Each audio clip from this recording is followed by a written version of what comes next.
মৃতদেহ উদ্ধার নিয়ে উত্তেজনা ত্রিপুরার দক্ষিণ চুরিলামে। ট্রেনের চাকায় কাটা পড়ে রবিবার মৃত্যু হয় এক অপরিচিত ব্যক্তির।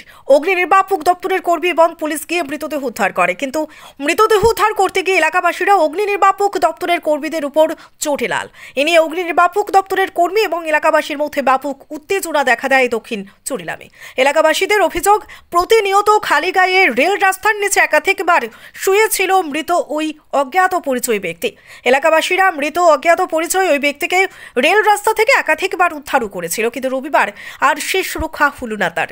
অজ্ঞাত পরিচয় ব্যক্তি খালি গায়ে শুয়েছিল রেল রাস্তায়। হঠাৎই আগরতলা সাবরুমগামী ট্রেন এসে তার মাথা সহ গোটা শরীর ছিন্ন ভিন্ন করে দেয়। পরবর্তীতে মৃতদেহ উদ্ধার করে বিশ্রামগঞ্জ প্রাথমিক স্বাস্থ্য কেন্দ্রে নিয়ে গেলে কর্তব্যরত চিকিৎসক তাকে মৃত বলে ঘোষণা করেন। বর্তমানে অজ্ঞাত পরিচয় ব্যক্তির মৃতদেহ মর্গে রয়েছে। দক্ষিণ চুরিলাম রেলে পড়ছে আর কি, এখন আমরা মর্গে রাখিস। তার নাম কোনো পরিচয় পাওয়া গেছে না এখন। তারা এখন কোন জায়গা? তারা এটা বিশ্রামগঞ্জ হসপিটাল আছে, মর্গে রাখিস।